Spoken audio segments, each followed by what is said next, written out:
I saw the fearless woman, the fearless businesswoman, and I saw the human. And I saw her as a mother, and I saw her as a wife, and I saw her as a very dedicated and loyal sister.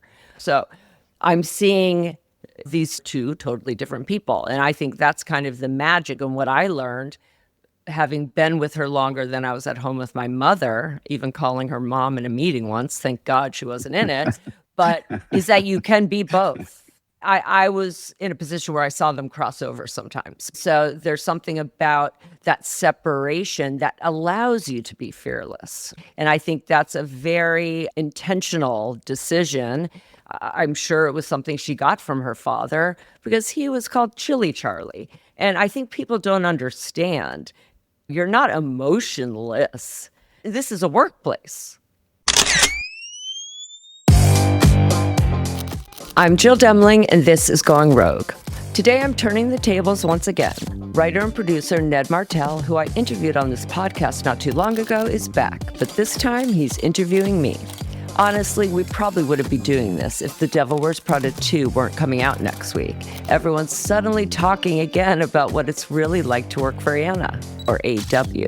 And Ned thought it was time I told my version. Edward Barsamian already got the first crack at me, so Ned wanted his turn. Because here's the thing. I was Anna's assistant, and I was the one who hired Lauren Weisberger, who wrote the book for which I appear on page 21.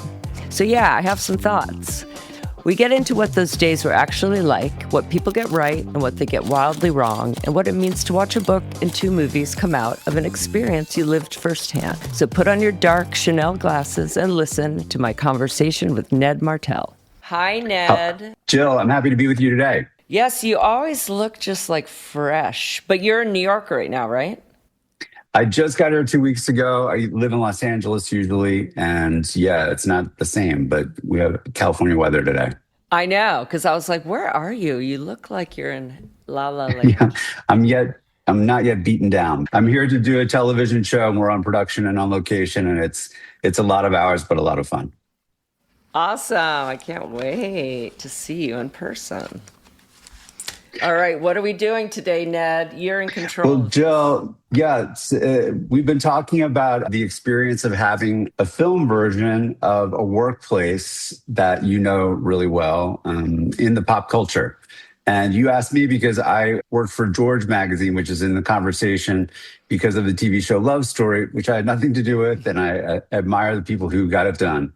But you're in this unique spot where yet again, there's a film about The Devil Wears Prada, written by a person you work with briefly. She was only there for a short time, and you were there for, I'm just going to say, a long time. Yeah. But here we are. I've been there as long as some people that I see have been alive, which made me think about how long 20 years really is and how crazy it is that so much of my life was spent there. When you think about when you can talk and walk and have independent thoughts, then it's been half my life. And it's crazy to think. And the small fragment of your time there, I was there working on a sort of brother magazine, which was Men's Vogue, a short-lived 4-year experiment under the Vogue umbrella. And I'm just going to say, in 2006, 20 years from now, the first Devil Wears Prada movie came out while we were working together. I can remember it. Can you remember what was going on? That was 20 years? 20 years, according to the New York Times, yeah. Oh my God. It's just so strange. I guess when you live your life by magazine covers and not days, months, or years, you know, I just see a bunch of magazine covers. I don't compute that to being this amount of time, you know? Well, let's see how you can assemble, because it was July 2006. Did any cover come to mind that you might have been working on? I am very curious because you're a completist. Yeah. And that'll give me a sense, because I have all the covers right here. It'll give me a sense of exactly what was going on when I can. You would have been working on the September 2006 cover. Okay, so here we go. 2006, people. Sienna Miller, January cover. I believe this might have been her first. Drew Barrymore by Mario Testino was February. But who is September of 2026? Because that's September you'd be was, working on. well, September was, oh my gosh, people, Marie Antoinette. That's the biggie. So did you go to Versailles in July, or was it earlier in the calendar? It would have been as late as possible, so it would have been July. We would have had to get that out before July 4th holiday, so it was late June. I remember it being extremely hot. The reason it had to go so late was because Kirsten Dunst was just wrapping Spider-Man. So we had to wait for that, and then we had to have her dye her hair back to blonde. So, Right, and you went to Versailles in the shoot. Yes. And when Edward Barsamian interviewed you about your experiences in Vogue, you talked about that being one of your best experiences, right? yeah. If you had to rank the covers. Yeah, oh yeah, that was definitely, that's a cover I can look back at, and each time I'm still amazed. I have the signed picture of that group scene that Anna gave me for my going away gift from Vogue. Somehow I just snatched the Polaroid that Annie took when Karen Mulligan and I were stand-ins, and I still have it. And I love it. From that, I got that blown up. So I have the print and me and Karen Mulligan with the whole cast. The best. So you're flying high when this first movie comes out. And the film and the book on which it's based are a novel. They're fiction based on a workplace that you knew well. But at the time, it was a big deal when the premiere happened that Anna showed up. Wearing Prada. And owned the characterization with sort of tongue-in-cheek and thought it would be good for the business. But do you remember anything about that decision? And you were entertainment director at the time. Well, I really remember when the galley showed up, to be honest. We got to take it back because it shows the evolution of how her feelings kind of came around. She's a businesswoman, first of all. Let's make that clear. Like, at the office, she is the editor-in-chief of Vogue. I think what she ended up doing and how she's even taken that forward, her appearance on the Oscars was brilliant. It's a smart move. But let's take Anna Wintour, the woman. To be able to do all of that, it takes a lot. Like, I don't know if I could do it. To be able to make the smarter decision, not the emotional decision. And that's really where she's always been brilliant. And we'll get into that, how she doesn't bring emotions into the office. I've learned that from her as well. It allows you to make decisions without emotions taking over, right? So, but when that galley came out, I mean, it was not a good day. It was not a good day. And then, of course, I see myself in it. I'm like, oh, my God. And then Leslie Fremar, who was her assistant with Lauren. So essentially, that's making her Emily, which she's not. But, for everyone, it was hurtful. It was hurtful. It was hurtful in so many ways because the children were involved in the book, too. And it just was. But she then came around enough where she could... Always the best one-liners. I always love a good piece of fiction. Exactly. Okay. So did you feel hurt too, being characterized in any way, or did you see parts of yourself in other characters? Even in the book or the movie? Honestly, I don't even know if at the time, I think it was a weird thing where when the galley came, you're kind of just skimming through, and then you almost feel like you're betraying your leader by reading it. So I have to say, I don't even know if I read the book when it came out. I think I was still kind of in I'm not going to support someone that's trying to tear down. You would never be caught dead with that book in the office. Mm-hmm. No. I think when the movie came out and she ended up, to get back to your question, it was last minute. It really was. And I was shocked. Billy Norwich talks about it, and he talked to me about it because he went with her. And, she left right after, before the lights even went up. She's also sort of self-protective enough not to be this part of the spectacle. People can't watch her watch the movie and report back Right. on her reactions. Or ask her anything at the end, or she's not there to promote this girl. I believe she even said that it was good for the larger industry of Yes. fashion. It's true. It changed everything. Well, I was not anywhere near her decision making, but she was our boss at the time. And Yeah. I was very proud of her. And I remember the night that it debuted, it was a Friday. And she asked me to do something as the deputy editor and to fax it when I was done. And I went right to the 34th Street Cinema, bought a ticket on opening night. It was packed, not just with young women. And I was like, okay, this is a cultural phenomenon, and she now owns it. Yeah. Yeah. So people are not going to see her the way we do. Like, that's not her, that's not her, that's not her. They're going to see a powerful woman in command of a big enterprise. Right. I thought about it a lot when the book came out, and she got to a T that first meeting with me. You know, she exaggerated. She tried to change things. I don't know how far ahead we got the galley than the book came out. Is it typically like a month or More? Yeah. So at the time when it came out, when I read the galley and the book came out, leather pants were not in at all. They were in, then they were not. What I had to defend was not me being anorexic or wearing a half shirt. It was that I was wearing leather pants. I said, but they were in then. Think about that. Like, I was constantly, that was the first thing I was doing, was telling people they were in then, remember? Because I work at a fashion magazine. Then the cropped sleeveless sweater in the winter, I know what sweater it was. It was a sleeveless turtleneck, Michael Kors cable knit. And there's no way in hell I would show my stomach. And her whole thing was in the middle of winter. Well, you're about to know what it feels like. You sweat all the time working there, no matter what month it is. I had a fan on me because your heart races, because your stress levels are up. You sweat. The least amount of clothes, the better.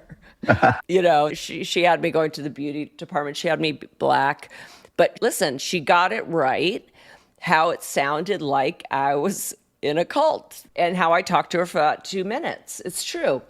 I'm Anna's first assistant answering phones, also trying to interview. I can't leave her desk, remember, until I get a replacement.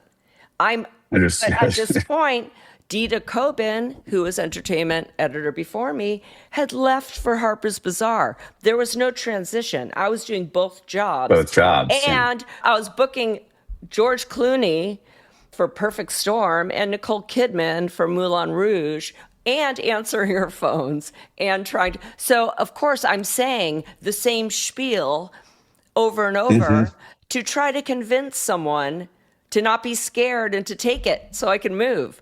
So it's, and you have that person be good, because if she fails, you're back. Yeah, or at that point, I got desperate. Like, now I know why Bucky Keating wouldn't let me not come to meet Anna that Friday, even though I told her I accepted a job, because it's like, we got to keep this moving. Whatever the spiel was that you got to have yourself replaced successfully, I know that the spiel was convincing, because you become a very convincing executive on your own, and you learned it from the best. Anna Wintour is very convincing and very persistent. Is that one of the ethics that you learned from her? Definitely. But I will say, we're talking about this as it was a good thing, right? That it was a good thing. No, it was a good thing for everyybody. I know. That she then betrayed. Yeah, I hired this person because that ended up following me.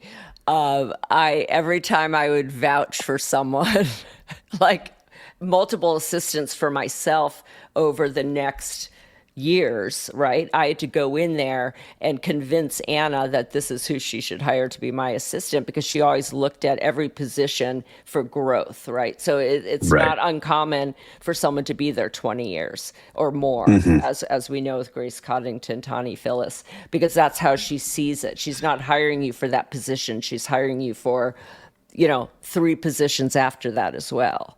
So when I would say I really like this I really think this girl's great. She'd be like, oh, like you thought Lauren was great, Right, So there you that go. followed me. That followed me for a bit, but And fair. Okay. But yeah. in 2006, as part of her knowing that this moment of attention was going to happen, I think she participated in a column by the late media writer David Carr in the New York Times. So this is July 10th, 2006.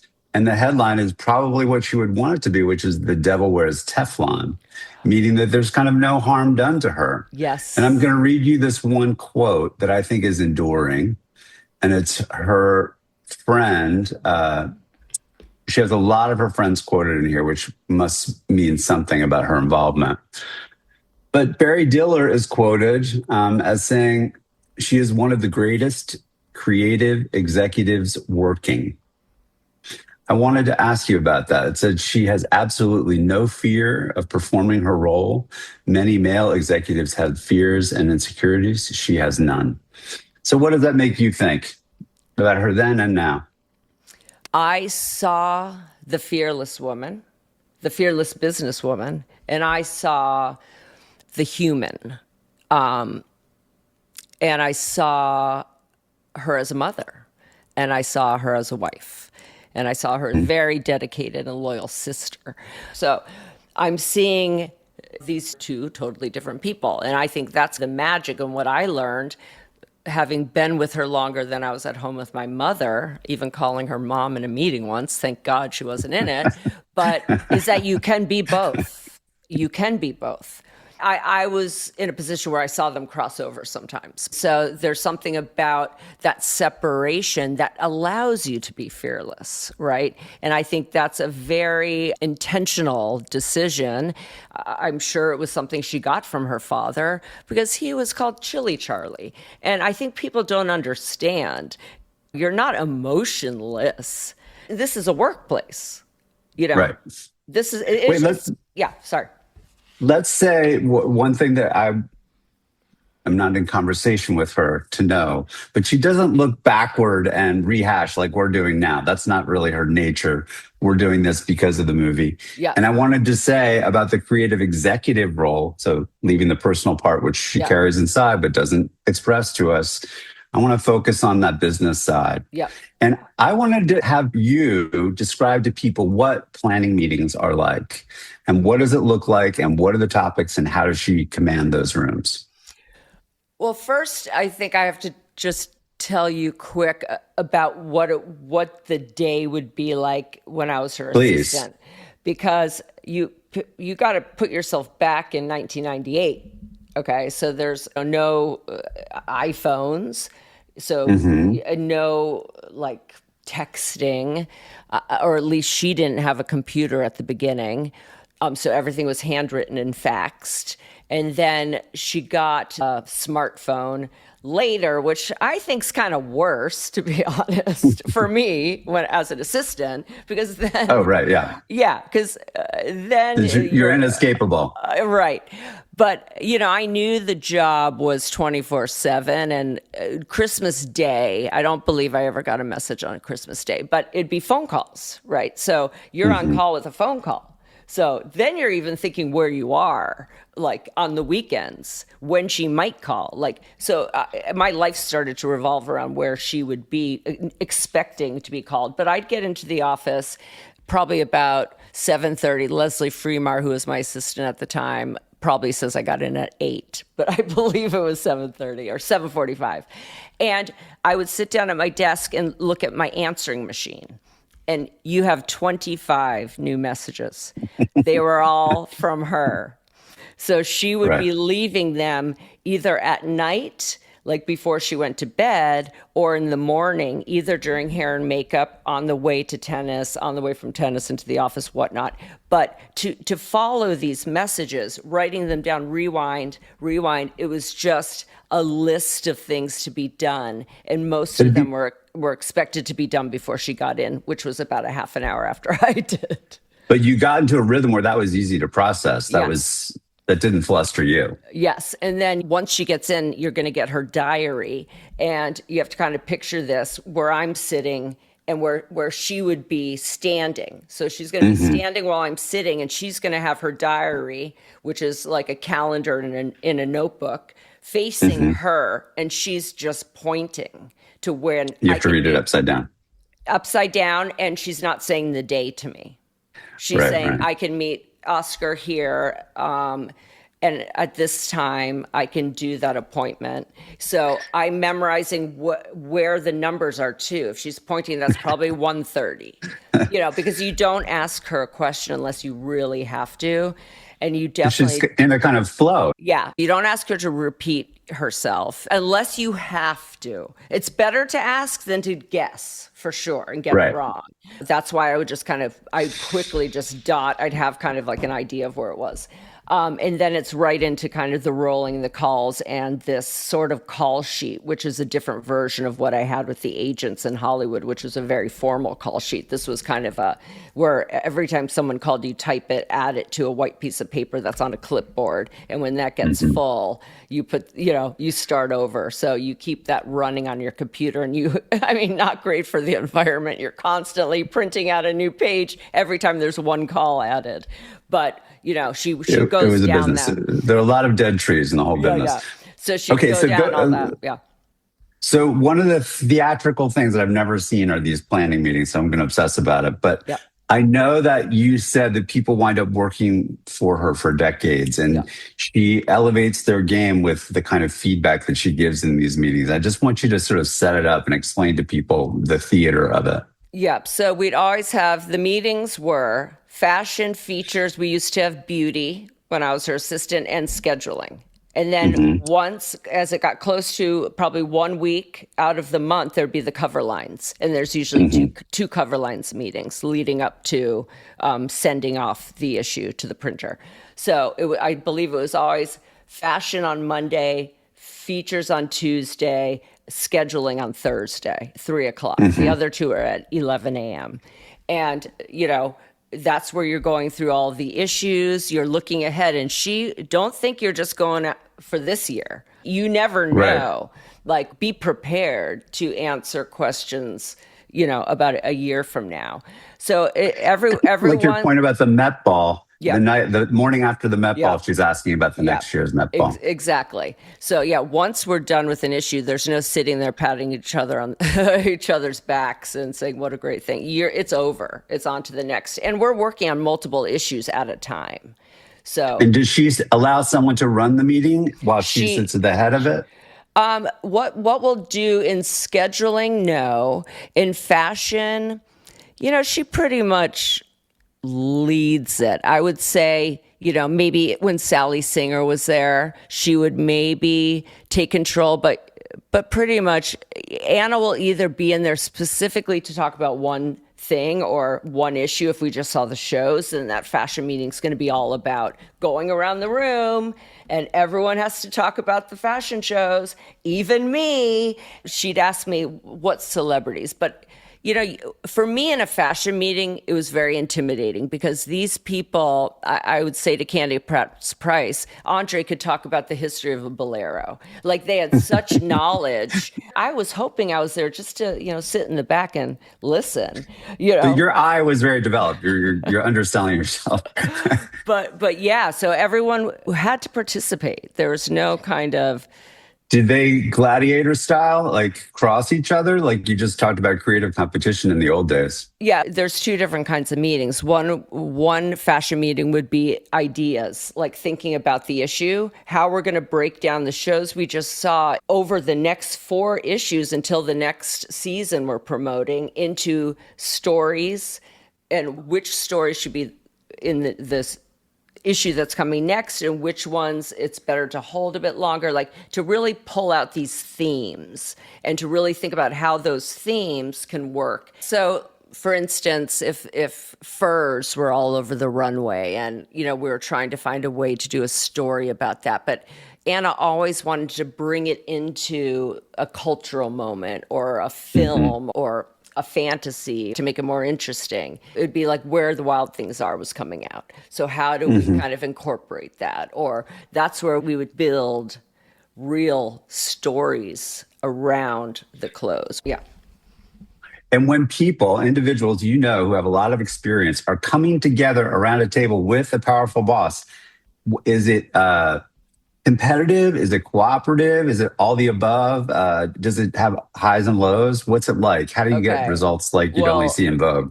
definitely in fashion, you have very different personalities. So even when they had to go around and say who their favorite designers were or what collections were their favorite, I mean, Grace, who she likes, is never who Anna likes. And then Camilla's point of view couldn't be more different than Grace's point of view. So that question alone is going to start an argument because Grace will know what collection she wants to shoot. And then Anna, if she doesn't feel the same way, she'll ask other editors what they think of Grace's Right. idea. And that's where I always think, okay, what are they going to say? Like, are But they going she's to? she's paying for the multiple POVs because she wants different stories that don't look alike. Absolutely. Listen, at the time, Condé Nast was built on this competition within the building as a way to get the best out of people. That's how the magazine was. And it was never in a negative way. It just pushed you. Like, if you have a better idea, then say it. But the competition would also definitely come into play when it came to a scheduling meeting, which is a meeting where you're looking at these kind of like packets for fashion or features that we'd have. They'd be printed out by issue, and it would be center of the book, front of the book, back of the book, and we'd know the page numbers that we have for the issue because March or September, you're going to have a lot more stories. And then it'd be broken down with question marks, who's going to be doing each story. So, And explain yeah. that. So that's not just the main stylist, but every other role, right? Yes. So in features, that's going to be who's the editor, Who's the writer? who's the writer. And Yeah. maybe the photographer Yeah. if it's a portrait. Yes, exactly. Photographer, stylist. But that would then be discussed in In the scheduling. fashion meeting. Yeah, Well, right. scheduling, yeah. We'd have big features meetings, probably once every couple months, where all of our outside writers would come in. And she would expect ideas from all the writers. That meeting could last hours because you're But it was having. interesting. It Yeah, it wasn't was tedious. fascinating. No, it was fascinating because when Jeffrey Steingarten used to come in, again, like with fashion, you're hearing from the best of the best food writer ever, I think. I mean, maybe I someone agree. could challenge that, but I don't think so. I don't think so. Yeah, these are people, when I'm talking about having a beat, now their knowledge on their subject is incredible. Like Dodie, Jody, John Powers, who was our film critic for years, Adam Green, Shelley. Shelley, yep. And then Nathan Heller would come in with just brilliant ideas. Bob Sullivan, another writer who was super kooky, and his ideas were very, I mean, him He's reading a his poet. notes. Yeah, and he'd come in, always have a shtick with where his notes were. Sometimes he'd come in, it would be a puzzle. Sometimes it'd be a little scroll. He always had something. And I think Bob, for sure, had come up with some of the craziest ideas, and a lot of them we did. Features ran pretty smoothly. I think our personalities in that department are very different from the fashion department. So So does that mean that Anna would speak more in the fashion department, in the fashion meeting? she would speak the same because she had last say, and she'd push us. What she would say a lot is think harder if she wasn't fully convinced, or flesh this idea out and come back to me. You know, she didn't want to use the meeting for that. The meeting was for fully formed ideas, and she didn't have a lot of patience for someone to be thinking through their idea there. You should come in prepared for that. And when they came back to her, was it a board they showed her with images? I'll first say how I worked in those meetings because I was kind of thought of as her pet in a way, but I was just the most organized. You're very organized. Yeah, I always had a folder. What I learned from working as her first assistant is I had to anticipate. So, for instance, before Leslie Fremar became my junior, I had the assistant that had been there prior to me joining, and that was Libby Johnson. So our backs are to Anna. We're in front, and she sits pretty deep into her office. Anna said, Jill, where's Igor going to be? And that was always a question for me. What side of the street will he be waiting on? Yes, her driver. Yes. Depending on where she was going, he would be either parked to go uptown or parked to go downtown. Uh-huh. And he and I, rest his soul, the nicest man ever, would always have a conversation about where Coordination. he was. Coordination. Yeah. So she said, Jill, where will Igor be? And I said, oh, he's on the corner of whatever. And she goes, thank you, Jill. And Libby turned to me and said, Anna didn't ask you where Igor was. I go, yes, she did. Libby goes, no, she just said your name. I go, really? And she goes, yeah. And so that anticipation. Yeah, there's some telepathy after a while. Yeah. So I would anticipate, it was a challenge, and I think it was a challenge between us, to be honest. If she could ask me a question I didn't have an answer to. And my competition was she's never going to be able to ask me a question I don't have the answer to. So that's why I was. She could say Jill. She could say Jill, and you're like the soy sauce is in the drawer. Like, so she could be anything. Yeah. So my folder that everyone knew had every movie release as far as it went. Yes. Mm-hmm. It had every play. It would have theater. In case she asked me what plays are going to be out in June, I would. And music and sports. Yep. I would have those answers. Olympics. Exactly. As far as I could think she would possibly think. And so one time in her office, she must have had some time because usually you don't sit down. But I think she was like, sit down. And she started asking me about the following months, then the following year. And then she just skipped to September's. What about September in 2 years? I go, oh, well, I was thinking, this movie has been rumored. And you were thinking. Yeah. Yeah. And then she goes, the September after that. I go, oh, but they haven't even started, they have no idea. We'll get back to me when you know. I love it. And there's a thing it's called the touch, like that you always have to, if you're the executive and you've asked one of your colleagues for an answer, you ask more than one time, have you gotten the answer? Have you gotten the answer? To know that they're really not off the hook until they get the answer. Well, what I learned and what I make sure to tell every assistant I hired, and I probably went through about 6 during that 20 years because they're moving on to other things, is acknowledge receipt of my email. Yes. So Andrew Bevan on this podcast talked about all the messages I would leave him, the same way Anna would leave me. And I always say I don't know if I was good at my job because I came in there already mentally built for it, or if I learned it. Like I always say, did Michael Phelps, was he a good swimmer because of his wingspan, or did he develop that wingspan from swimming so much? So that's the question. But I became the same way as she was in the stream of consciousness way of always thinking. Our minds never stopped. So it was a lot of, did we hear from this person? When's that movie coming out? All the way for at least 3 months ahead of where we were. So you always have to acknowledge that you received the email, even if you don't have the answer to it yet. Do not wait to respond to get the answer. Respond and say, I'm on it. I'll get back to you when I have the answer. Because that doesn't allow it to go off of her plate, right? Right. And that's how I felt. But if you don't come back to her in enough time, then you get called in any news. And you do not want that to happen. You want to get her the answer before she asks you again.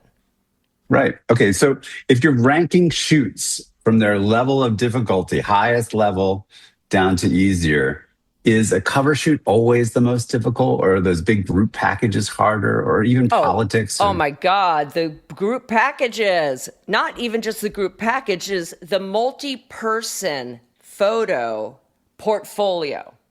Okay, describe one, for example. Oh my God. I did 2. No, trauma. I did 2 with Camilla. And it's a little more difficult with her because she's not in the office all the time because she worked with a lot of designers, and her brain is very different than my brain. So she's a true artist, you mean? Right. And describe like what a group package is, for a glossary definition. Yeah. So usually one that we did was called it was something about individuality. And I didn't get into the weeds on what the fashion story was to it. And I look at it a lot because I reference that story a lot, because we had a mix of people that we cast. And I think Mark Guaducci might have been working for me at the time, and he really helped, because each spread had at least, I'm thinking about the bench, which we had 2 benches, had at least 10 to 12 people. I was pregnant at the time, because I have a picture Oh my God. of But me. say, who are the people in the picture? Yeah, can I grab it? Because it's so much Yeah. easier. Okay. Individuality. It's a January issue. I have a list of I call them Great. iconic Vogue stories. I would love to go through them. So, iconic Vogue stories folder, because I reference them so much, and a lot of them are hard to find because they weren't during the time period where we had Vogue.com. So, So Camilla is styling this whole package. Do you remember who the photographer is? yes, yeah, of course. I remember every photographer and every editor on every story I've done. It would have been Michael Jansen, and Michael Jansen did the other one too. So he did 2 of these big packages. Tell people who he is and why they would know him. He's a great photographer. They would remember him from the Taylor Swift Karlie Kloss cover. They would remember him from one of Jennifer Lawrence's covers. It wouldn't be the first one, so it must have been the second one before we did the 4 different covers. And he does sort of head to toe, like environmental portrait. And he did my last cover, that April cover of Anna wanted the Jennifer Lawrence of all these different countries. So That's fun. So that was a multi cover, but we did 2 of them, and both of them were a lot of groups. So that first one, somehow we got Lord and Zendaya. Lord and Zendaya are in one of the groups, and those French Le Twins, we had. I love the twins. Yeah. They were in that shot. We'd have a writer. Overall, I had Matt Harvey, the pitcher. I had the Kirk sisters. I had Donald Glover. And these are all mixed. I had Hari Neff.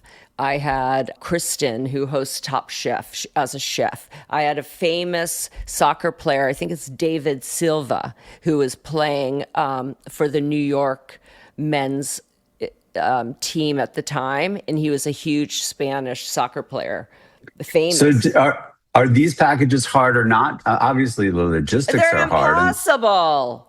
Well, is it harder because most of the people you described are not as used to the camera as somebody on a cover shoot? Listen, I don't even care about that. Once they're on set, bye. I'm done. Yeah. I don't even need to be there. It's the logistics 100%. Then it's the multiple people, and this happened a lot to me. Camilla, who she liked, and who Anna liked were not the same. Who Grace liked, who Anna liked were not the same. So how did they bridge that gap? Yeah, I don't even understand the negotiation. I'm in the middle, and Grace. Are you actively negotiating? Yes. Because I remember it very, very clearly with an actress for the huge, if you remember Fashion's Night Out, we did this incredible bench story. I do. That's another one of those. I had Pharrell, I had Eddie Redmayne, I had Christina Ricci, I had Dakota Johnson, I had Mary-Kate and Ashley. I had one of the best Jets players at the time, because we wanted a New York athlete. We had his uniform in the location. We had it. And he couldn't get out of last minute. Rex Reed, or he never told him, wouldn't let him out of practice. So we have the uniform that I wanted to set on fire, by the way, and I needed to find a new athlete, which is when I was calling the Knicks and the Nets, and I got that very tall Asian player, because I just have to say this, because this is something you don't realize. That's for the September issue. We're shooting in late June. When is the cutoff for trades? To trade players? The clock is ticking. Not until after. So I can't have a player it's a big risk. Yeah. So I'm talking to Because the, they'd be shot in a uniform they might not apply in yes, and that's September. what happened. And that's what happened. Even though I was told that they were never going to trade him, he gets traded and he goes to the Washington Wizards. Listen, I remember everything. I remember exactly what happened. Okay, can I go new topic? So the other Yeah. thing, please explain what the Anna screenings are like and who gets to go and what the vibe is.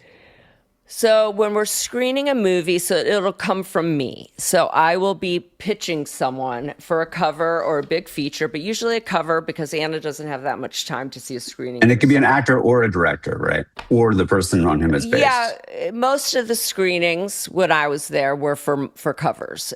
They were for people I wanted to pitch for covers that either weren't a go-to like a Gwyneth or Nicole at the time. It was either someone that hadn't had a cover yet, and I'm trying to get them a cover, or it's if it's more about the film, right? If it's an ensemble film, if it's something like, let's say, Les Miserables, or if it's something that we're gonna be covering inside with Annie Leibovitz as an onset, like the Danish Girl, where Anna wants to make sure it's a good film before we invest the time and money into a big story with it.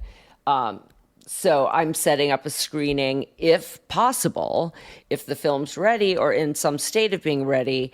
And sometimes it was just clips, which weren't ideal. Who does she usually assemble to? The art director, the head of fashion market, basically all the tops of their divisions, and that's across the board. Then mostly all the features editors, because they're at least, if we move forward, they'll be able to be thinking of who would be the best pairing. If someone has knowledge on a certain time period, let's say it's Marie Antoinette, we're going to do Kennedy Fraser or something like that.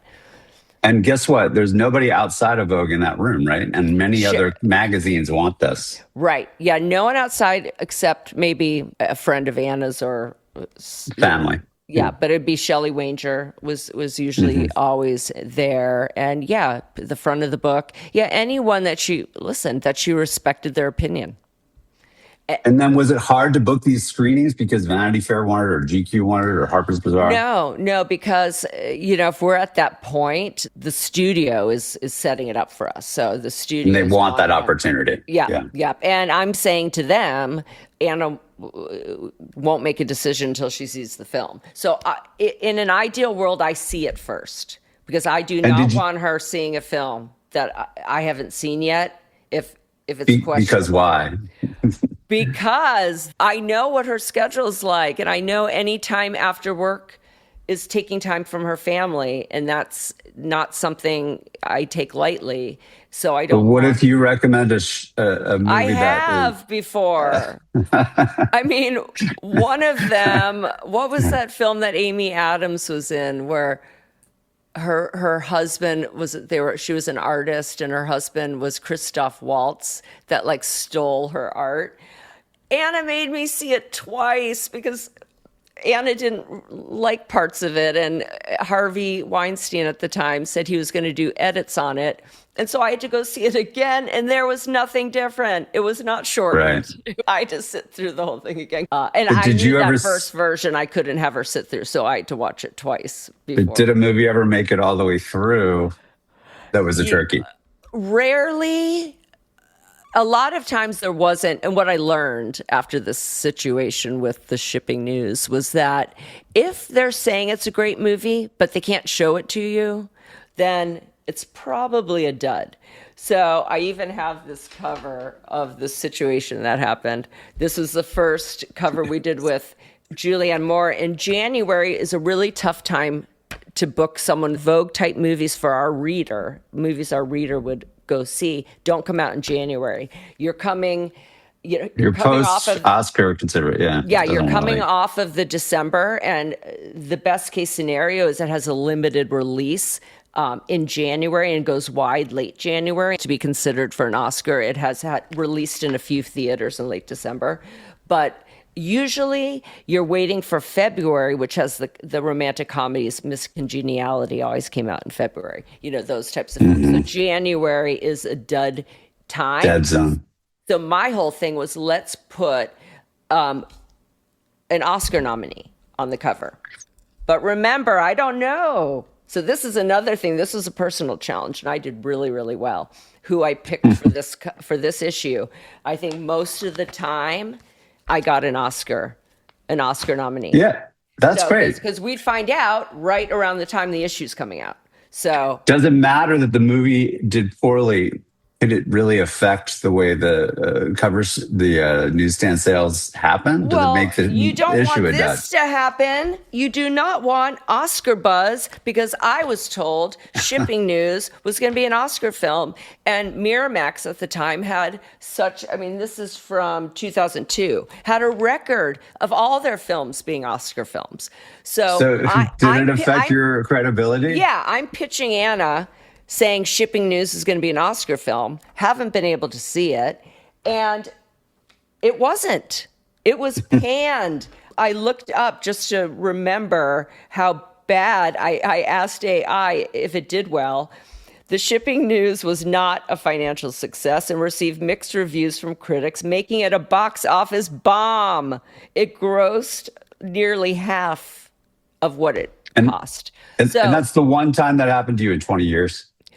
Well, that was the main one because it had to do with the cover. And Anna, from that point forward, for at least 5 years, if I said, oh, it's going to be an Oscar film, she said, like the Shipping News, Jill.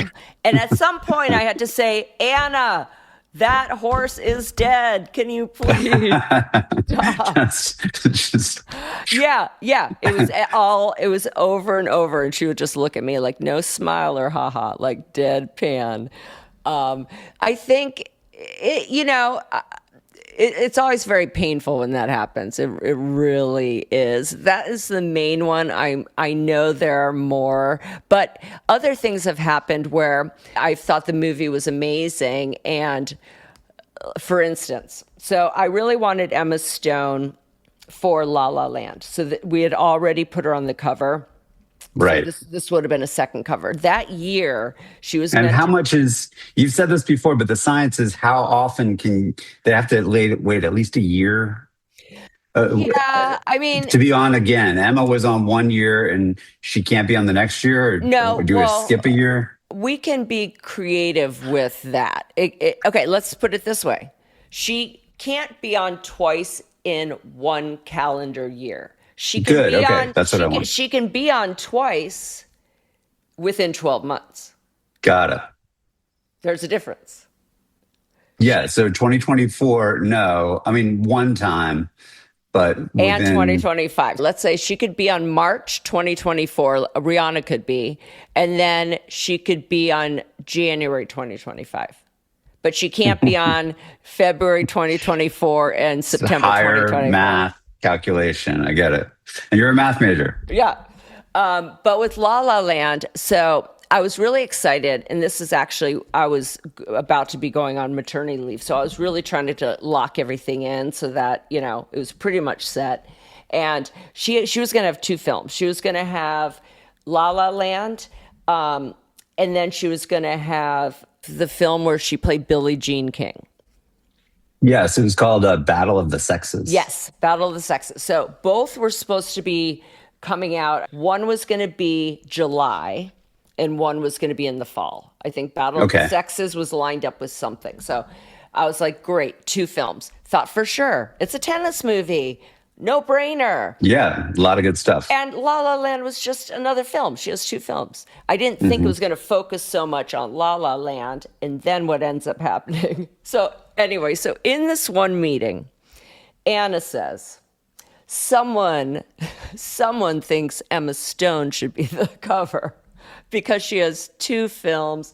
Blah. I'm like, everyone knows it's me, Anna. Like, what do you mean someone? Yeah. So basically, I'm pushing, like, this is going to be a musical. It's going to be so great. And, young director. This is before Battle of the Sexes ends up moving. So now I'm purely on La La Land. So I'm pitching her for July. I've been pitching Margot Robbie for June. Okay, so this is who I want. Margot, Emma. I'm not thinking harder. These are my covers. And I'm working very closely with someone at the studio at the time. So Damien wants this cover. Damien Giselle, the director. Yeah. Emma's perfect. They have a lot of faith in this movie. So we're trying together to how can she help me help her, get this cover. So we end up getting a screening together. I had seen it and I was like, this is absolutely incredible. Like, this is perfect. It's so stylized, all of that. So they set up a meeting for the whole Vogue. You know how it goes. Everyone's having an opinion on this. And the next day, Anna tells you nothing during the screening. But the next, because she's listening for other people's reactions? She doesn't want to talk about it. She's waiting just holding her cards. Yeah. And so you have no idea. So what happens is they call me, the studio, right after the screening ends. So what did she think? I don't know. So the next day, an email is sent around from Anna's assistants asking everyone to send their notes. Can you please send Anna your notes on the film? I remember that. And then I was shocked that people weren't. Like, everyone had something they didn't like about it. It's okay. Like, being real, not taking a stance. I'm like, what do you mean? Like, I'm calling everyone. Like, this, on the way home, I'm walking from the calling everyone. Like, this is You're incredible. Campaigning. Yes. Oh, absolutely. I did a lot of that. I should, yes, I should be on a political, like... you have an agenda and you're committed to it. Yeah, and I just was like, this is amazing. So then what Anna does is she already knows my opinion. So she puts together everyone's notes together, including her thoughts. And she puts together one email about what Vogue thought. And when I get the email to send on, it's written to Damien, the director, and it has notes about what scenes should be cut. And what's a scene in the apartment with the roommates was too long. I was like, whoa. So I am mortified sending this to the studio because all they want to know is, did you like it enough to give her a cover? And somewhere it helps. Somewhere in there, there's probably some truth telling that needs to happen. The problem with it is how it was set up. Like, Damien didn't know he was receiving notes. And she didn't know she wasn't supposed to send notes. So it's just, we both had to... creative executive who takes her POV seriously and respects him enough. Yeah, she took a lot of time. Handle it. Yeah. So it's valuable at some level, whether it's diplomatically fraud or not. Yeah. So we got to the point where right before I was still pushing to convince her to get a cover, the movie moves, because right after they screened it for us, they had other people screen it, and it was obvious it was going to be an Oscar film. So they pushed it to November, which in the end helped me because this whole situation happened with Kendall, and she got bumped, and Margot would have been bumped off. So by Emma moving, Margot could move over. So my puzzle. So what happened? Where did Emma wind up in the lineup? November. While we're talking about films, I was thinking about all the events that go into the job that you did and that other people are a part of. And I just wrote public events. I don't think people get this, so I'm just going to rattle them off. 7th on sale, Met Gala, premieres, store openings. Remember we had to go to those all the time? Yep. Red carpet and runway shows. Just talk a little bit about that. How is that organized? And do people just get invitations and go on their own, or does the magazine organize you to dispatch you in different directions? Yeah, I know for me as her assistant, the most hectic time was leading up to the month of shows. Because remember, that involved her traveling to 3 countries, which meant exchanging money in envelopes for her. Oh, right. Yeah. So not only that, but preparing her for the trip by just all of her hotels. Just be perfectly clear. The 3 countries are? So she'd go to London, England. Then she'd go to Milan, Italy. Then she'd go to Paris, France. So different hotels. And there was no euro. I mean, she was taking... Did the Concorde go to Europe, right? I can't remember when it stopped, but it certainly went to London. Yeah. So it was all about just packing, getting her ready, all the different reservations in the 3 different countries, all the air travel, her Itineraries. schedule per day of shows, lunches. She'd always have a lunch with Designers. Mr. Lagerfeld. She'd always have a lunch with Albert Albez, like designer at the time of Lanvin, and then just any sort of corporate meetings. So, I mean, thank God I'm very organized and I love the look of a beautiful schedule, but everything was down to the minute. Everything was down to the minute. Different driver in each country, and also hair and makeup, booking hair and makeup in each country. So it's all these different things. Then when she gets back, and she was very organized, she'd give me the exact same envelopes because I'd mark each envelope for each place. So, I love it. So she'd leave all the pounds in the envelope and write on the envelope what her tips were that she gave. Because everything else I did, I already handled all of her finances at the time. So I'd have everything on the Amex. But then coming back and with all these different currencies, trying to exchange them back to find out what her expense reports were looking like. It was all of that. So it was a lot. But you know, the good part, she was out of the office for 3 weeks. So it was like the calm. Is it good because she's in another time zone where she can ping you? It was good for me because I just had a lot of time where I wasn't being asked. I had maybe one time I could run to the bathroom during a day working for her. So just not having her But there. eventually you went? I don't remember. Did you ever go to the shows? No, I never went to the shows. That's one inaccuracy from the Devil Wears Prada, is that the assistants would ever go. That she has an office in Paris who really helped Fiona. us. So Fiona Durin and the Vogue Paris office would kind of take her once she got to Europe. You know, The handoff. And what about Seventh on sale? those how do you events, explain that? Those events were a lot. I actually really loved that one, but it was a whole team, and it was all of us within Vogue that worked on all these different events, whether it was Fashions Night Out was the biggest one when it came to my job, other than the Met. We also had the CFDA Vogue Fashion Fund. So that's another one I had a lot to do with after September 11th. So if there were celebrities involved at all, whether as guests or within the actual event, like Fashions Night Out, where I had to get celebrities to host at different stores and then get Anna to go by each store. How she did it every year, how she made it through all of the stores in that time period, she must have teleported. Like, I have no idea. Right. Yeah, She planned herself. Seventh on Sale would only come into my world when it was the dinner to the launch night, when I had to get celebrities there. But other than that, I wasn't that involved as much as I was with Fashions Night Out and with the Met, where the guests are the feature, basically. Just say one thing, please, about Fashion Rocks, because you and Jonathan did so much with that. Yeah, that, you know, what was interesting about that and a little difficult was that at that time we weren't really putting musicians in the magazine as much. So, and same with VH1 Vogue Fashion Awards. That was something else, you know, between Fashion Rocks and VH1 Vogue Fashion Awards. We were kind of going into a space we didn't have a natural connection with at the time.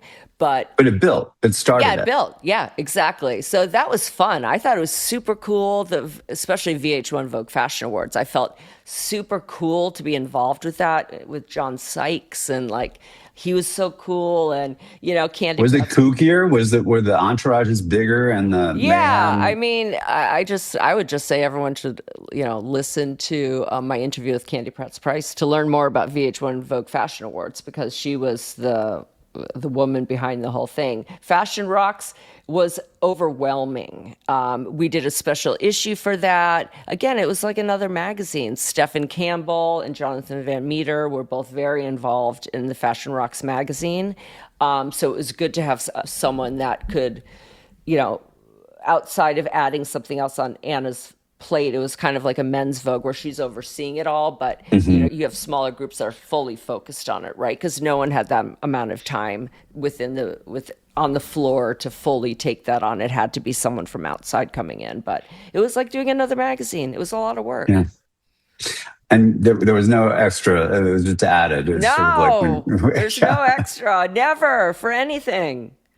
Anna would do like, you know, regular lunches with, say,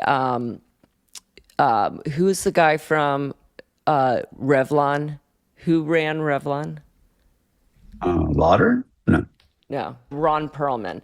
So Perlman. one of the things Anna would do for these advertisers, it's what Vogue could do that other magazines couldn't, was to offer our expertise to the brand. So she'd Yeah, have here's the these, direction that she'd have these the sphere. breakfasts, right, with Ron Perlman, where we'd have to kind of come in with, if he was looking for a new face, let's say for Charlie Girl. I remember that specifically because I pitched Sienna Miller at that time to be his new Charlie Girl. There's no extra pay for that when she became Charlie Girl, like, and we'd be doing all this work for these brands that have money, and I'm like, what? But yeah, it's part of the job. I took too much of your time, but I want to ask you about what happens when there's this public swirl and people are interested in what your past experience was. How does it affect you? The Devil Wears Prada 2 is back out. Is it part of your dreams? Is it part of your everyday conversations? Do you overhear things from with strangers? What happens when a cultural moment like this creeps up on you? It's funny. Like, I would have thought people would be asking me more since, I'm one of the few, I'm the only assistant of hers who stayed at the magazine in a significant role for a long time. Like I was saying, I have her speech to me, or her going away speech.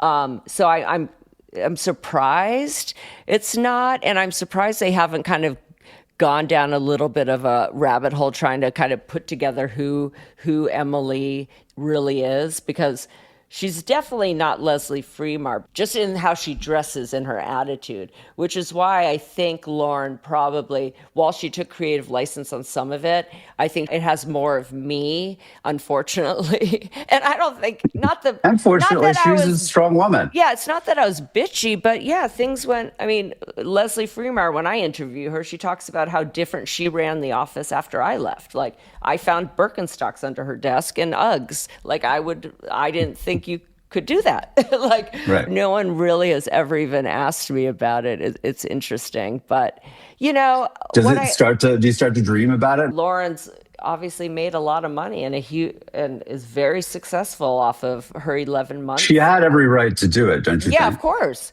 But it's more kicking myself. Why didn't I? But then I think to myself, because that's not me. That's not who you are. Yeah, it's not who. So, I'll go through a little bit of like, I have a lot of learnings from my 20 years there, but I haven't gained anything financially from 20 years there. So when you see someone who's like, probably has multiple homes and kids in private schools, you're just like, I worked there 20 times, but then I always keep reminding myself that I just would never. But you're you, and that product that she made is part of the firmament. It's it's a mirror for people of what our experience was, distorted or not. Yeah. So at some point in the next 10 years, your daughter, who's too young for it now, is going to watch it. That's true. What do you think you want her? What will you be saying to her? You don't have to know exactly what that is, but what do you think you're going to say? Right now, she does not care at all about what I do, and she does not think it's cool. So I can't wait for her to think I'm cool, or or be able to brag about me, because now she just tells me how much people don't read magazines. Right. But if she sees it, you're going to say, well, honey, this is a version of it, but like the real thing is what? Me. Yeah, like Giselle, right. She's playing me there, the assistant that moved on. Yeah, I hope so. That's definitely, listen, it brought an attention and interest, even if it's just like an entertainment level that my job didn't have before. It would have been a job when I described it, let's say in the late 90s, that some people would be like, who? Definitely they'd be like, who? I didn't know who she was when I interviewed. So why would anyone else, at that time? I only worked in that environment for about 4 years, and it was so extraordinary, but so orderly and successful and filled with mega talents that I just thought that was the world or the future, and it's not. It's so specific, and there's so many talented women figuring out how to achieve the same goals every day. And I guess that's part of what the movie captures for Yeah, I people. loved it. I loved working there. Like people thought I was crazy. On Sunday night, I was excited to go there. Every day was going to be, while it was going to be the same as far as schedule, it was different. Like it was exciting. You were surrounded by just these brilliant people. And I got to do what I loved with people that were so creative and pushed me. Every day you had to show up ready to be better than the day before, to know more than you knew yesterday, you know? And I want to give you the chance to say something you've said to me before, which is that the success that you exhibit now in your current jobs is directly from the skills she taught you. You almost inherited a way of doing business from her, from Anna herself. And I wonder if you want to explain what Yeah, that looks like. I mean, but I have to say it's complicated too because this generation now there's some nuances that if I could run an office the way I wanted, it would be how Anna ran her office because it was so highly efficient. That's the thing. There just wasn't a wasted minute, and she went in there to work every day. When I would hear people laughing in an office, I'd be thinking, why do you have time to laugh? I don't have time to laugh. Like, Right. if I'm not working while I'm there, then I'll be at home with my family, you Hmm. know? So for me, I wanted everyone to be as efficient as I was because I was trying to be as efficient as Anna is, you know? And the passion, the amount of love of what she does that she wouldn't be doing it for this long, and I wouldn't have been doing it for as long as I did if there wasn't a true love of it and wanting it to be the best and expecting the as much time and passion and effort and sacrifices she made for this magazine. She expected everyone she employed to do the same. And I think It's just by showing up and being forced to be on your best, on your toes, always prepared, like that, you know, you become better. You don't make your same mistake twice. You can't, you know, even things mhm. like that. You learn to not make that mistake again, and you never do. And that takes you one step closer to kind of like perfection, if you will. But, you know, I do feel like I can never find an assistant that would measure up to who I think would be the perfect assistant for me unless they worked for Anna or Right. unless you clone me, because there are just little things. Like I said, please email me back to say you received this. Do not mess up on where you're telling me to go for lunch. Like that's it. Hmm. And if I can Google it, you can Google it. You know, there's Right. all these little things that I learned. It's laziness. And Anna is the farthest from that. And that's what you shed that really quickly. You have to be, you know, and no is not an answer, period. At one point, I worked for the Washington Post, and they asked me to write something about Vogue. And I said, well, I'll just wait till the September issue. And it was your amazing Gaga issue, where she was almost like a column. Remember, she was from head Yeah, to that was for toe. our anniversary. I believe it was the 150, And it was so thick. It was some crazy number of pages. And I remember writing this little essay about, what I thought of it and what goes into an issue like that. And I remember just hearing her talk about optimism. And I think it's like kind of an American thing. And Europeans are like, well, this is always the way it's done. But America's like, let's do better. What's next? Let's think forward. And I always thought that about her, that she was super optimistic about getting a better result than she got the last time. Oh yeah, the goalposts were always being, you know, pushed. But I'll Hmm. say about that cover though. I mean, I remember having pitched Gaga for that, and everyone wanted to go with a model cover. And for someone to say to me that this September's a model cover took immense pressure off me. But I'll never forget being in a cab on my way to work, getting a call from Raul saying, "We want Gaga." Amazing. And me just crying because I had just But said you no. opened the door to the music industry, so Yeah, it was for it was starting. sure. What's next is always, Yeah. what you did last year is not going to be what you're doing the next year. Exactly. And I just wanted to say about not taking no for an answer. It's like things that you would ask me to do that I thought, oh no, like I can't possibly ask someone that. Or like, for instance, with Walk the Line, that film that we did, Joaquin Phoenix, Reese Witherspoon. Reese Yeah. Witherspoon for, we had seen the final cut, and Anna felt like it was a bit too long. But everything's too long for her. She's, get to the point. Yeah. That's what she'll look at you if you're Even talking too long. emails. Yes. Even Oh, emails. yes, for sure. I mean, yeah, I even remember Laurie Jones saying that Anna says that you inundate her with ideas. I'm like, and that's a bad thing. But, it's like keep it concise. And the other thing I will say with her that I learned, which took me a while, is only ask her in an email one question, and it has to be a yes/no answer. That's No executive. follow-up. Yeah. You do the follow-up when you reply to her first, because I would ask her something and she would just answer yes, and I can't ask her which question the yes was for. So Yeah. that's She doesn't want you to unpack your brain on the topic. yes, which I still am bad at. But she called me in and she said, "Can you let the studio know that I feel like it's too long?" And I was like, so I just wasn't going to do it, hoping that it would kind of just go away. And then she calls me in because basically she doesn't call you and she doesn't email you. She'll answer an email, but that's not how she'll call you into her office. So Anna would like to see you.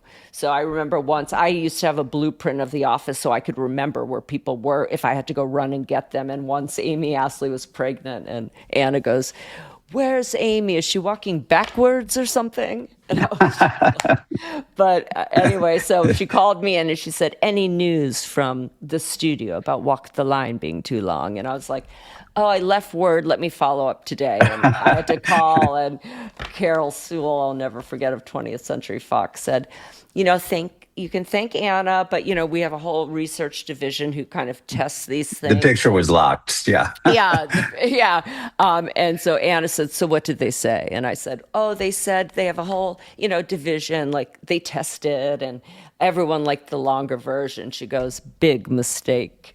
And then she asked me to call, she goes, "Jill, please call the Tony Awards people and tell them that that Harry Connick Jr. should host this year for Pillow." I think it was Pillow Talk, right? And I go, okay, like Tony Awards people. Like now she knows exactly who the Tony Awards people are. She's the Tony Awards people. But might as well be. Yeah. But I was like, okay. And then again, any news from the Tony Awards people about Harry Connick Jr. hosting? Oh, I left word. And I was like Googling, like finally reached someone, and they're like, okay, like thank Anna so much, but we're doing it without a host this year. We're having different presenters. And what did the Tony Awards people say, Jill?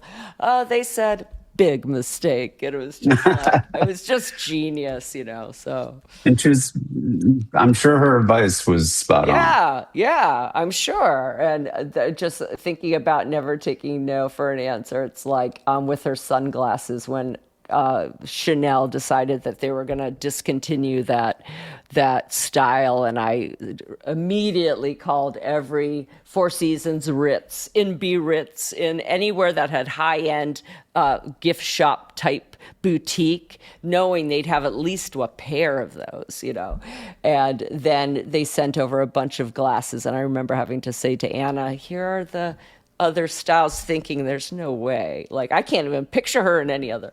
But she was like, "None.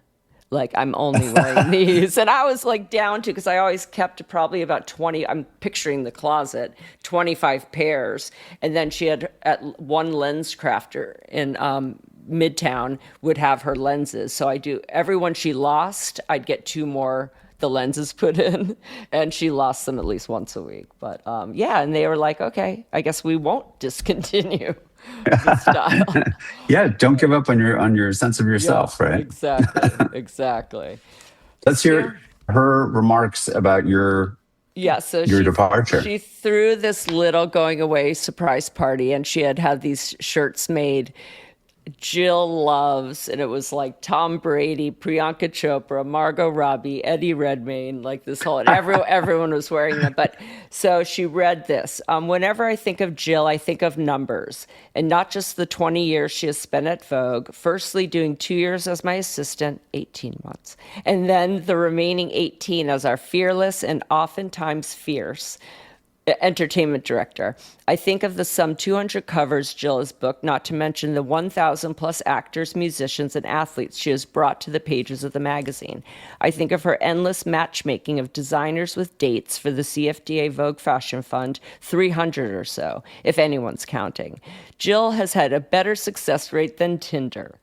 Speaking of dating, I was also reminded that Jill has had the most incredible ability before she met her husband, Christian, of course, to bring the best dates to the Met Gala. If you ever wanted to know who was going to be the next big thing in Hollywood, you only had to check out who was on her arm. Ray Fiennes, Bradley Cooper, Alex Skarsgård, to name a few. We will draw a veil over the time the Daily Mail ran paparazzi shots of Jill with Chris Brown at a Met after party one year, and Jill was his new, to quote the Mail, unidentified gal pal. And of course, no one could persuade or pressure major A-listers to appear or perform at the Met like Jill. It was she who bravely went backstage with Oprah, no less, to convince Lady Gaga to perform after she'd gotten stage fright. So what did Jill do? She got Gaga and Oprah to form a prayer circle.